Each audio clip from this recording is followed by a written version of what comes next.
Good morning! Magluluto po tayo ng ating almusal.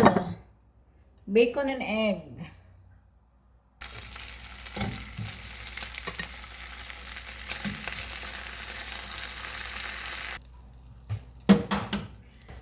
Mamaya na tayong tanghalian na gulay.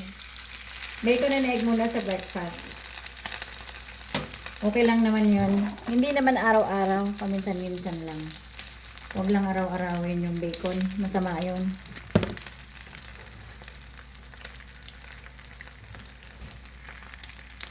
Naluto ng ating bacon and egg. Ngayon po magpiprito tayo ng tuyo. Yung tuyo na walang asin, na tamban. Sarap yun.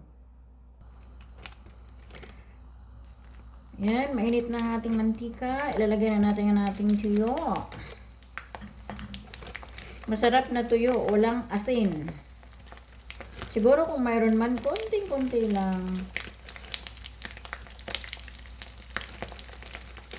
Siya nga pala, hindi po pala ako araw-araw kumakain ng tuyo ha. Minsan lang yan, once in a blue moon. At saka bacon, hindi po ako kumakain yan araw-araw. Kasi masama po yun pag inaraw-araw. Lalo na sa mga may edad na katulad ko. Hindi na po talaga yan maganda. Ano lang kasi, namimiss ko lang ang Pilipinas. Kaya ako naisipang kumain nito. Mamaya magtitimpla po tayo ng kape.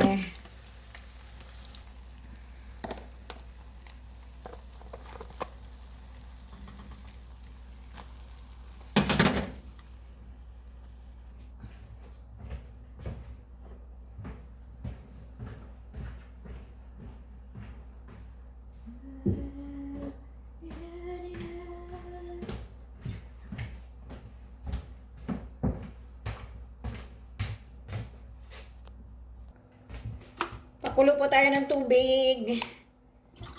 Ang ginagamit po namin dito sa aming kettle ay bottled water. Kasi po, kumakapalang calcium dito. Mahirap linisin yung electric kettle na yan.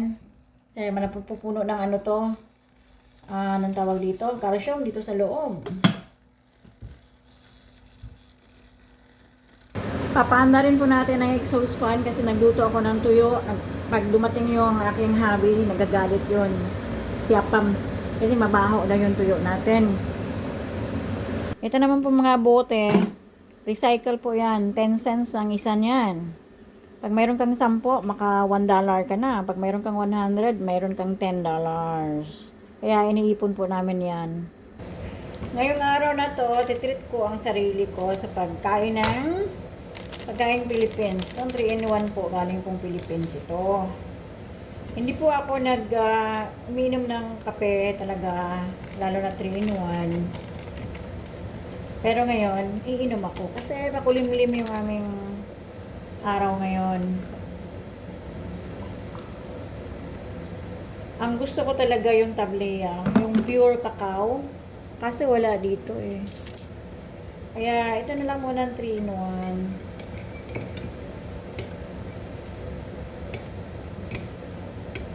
Namimiss ko lang talaga ang pagkain Pinoy. Guys, yung kanin natin, 3 kutsara lang ito. Hindi ito marami ha. 3 tablespoons na puno po. Ayan lang. Tapos siguro isang tuyo, isang itlog at saka isang pirasong bacon. Yung niluto ko kanina, hindi ko naman kakainin lahat yon. Tara, kain tayo. Ito na po ang almusal natin. Isang tasang 3-in-1 coffee.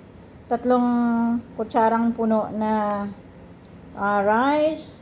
Ang tuyo na po, isang piraso lang kakainin ko. Tapos isang itlog at saka isang pirasong bacon lang. Pagkatapos ng kumain ng mga bawal na pagkain, iinom po tayo ng cloves tea.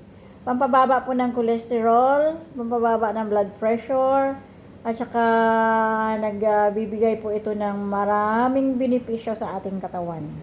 Kaya maganda yung balance lang Kasi kakain tayo ng bawal, iinom tayo ng pangontra. Okay.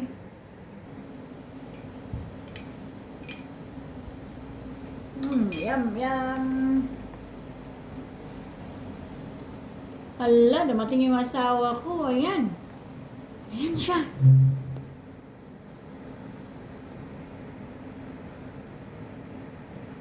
Timing na timing, mag-aalmusal din siya, oh. Ayan na guys, yung hubby ko.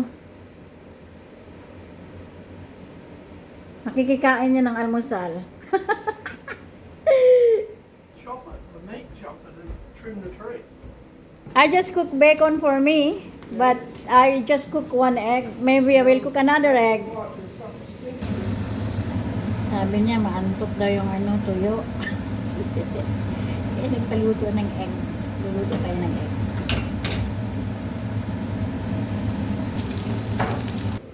Share natin yung ating bacon. Isa lang sa akin. Ayan siya. Nagtitimpla ng kape niya.